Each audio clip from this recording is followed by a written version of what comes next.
اعوذ باللہ من الشیطان الرجیم، بسم اللہ الرحمن الرحیم۔ السلام علیکم۔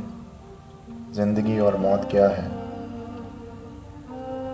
میرے خیال میں زندگی اور موت ہماری دوست ہیں۔ اس دنیا میں ہم زندگی کا ہاتھ پکڑ کر آتے ہیں اور اس دنیا کے نشیب و فراز دیکھتے ہیں، اور ہمیں یوں لگتا ہے کہ یہ زندگی ہمیشہ ہمارے ساتھ ہی رہے گی، ایک وفادار دوست کی طرح جو کبھی ہمیں نہیں چھوڑے گی، یہ ہمیشہ ہمارے ساتھ چلتی رہے گی۔ اور یہی اس دنیا کا سب سے بڑا دھوکہ ہے جناب۔ سورہ عنکبوت آیت نمبر 57 میں اللہ تعالیٰ فرماتے ہیں، ہر شخص موت کا مزہ چکھنے والا ہے، پھر تم ہماری ہی طرف لوٹ کر آؤ گے۔ سورہ رحمان آیت نمبر 26 اور 27 میں اللہ تعالیٰ فرماتے ہیں، جو مخلوق زمین پر ہے سب کو فنا ہونا ہے، اور تمہارے پروردگار ہی کی ذات جو صاحب جلال و کرم ہے باقی رہے گی۔ کیونکہ موت تو سب سے زیادہ وفادار ہے۔ جس دن ہم زندگی کا ہاتھ پکڑ کر دنیا میں آتے ہیں، موت کہتی ہے کہ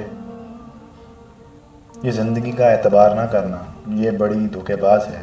ایک دن یہ آپ کو صرف کہے گی کہ بس ہمارا ساتھ اتنا ہی تھا، اور اچانک بے وفا بن کر آپ کو چھوڑ کر چلی جائے گی، اور جس بھی جگہ پر چھوڑے گی میں یعنی موت تمہیں آ کر تھام لوں گی ایک وفادار دوست کی طرح،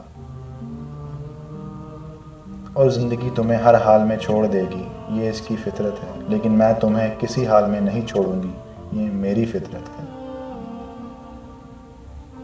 سورہ جمعہ آیت نمبر 8 میں اللہ تعالیٰ فرماتے ہیں، کہہ دو کہ موت جس سے تم بھاگتے ہو وہ تو تمہارے سامنے آ کر رہے گی، پھر تم پوشیدہ اور ظاہر کے جاننے والے مالک کی طرف لوٹائے جاؤ گے، پھر جو کچھ تم کرتے رہے ہو وہ سب تمہیں بتائے گا۔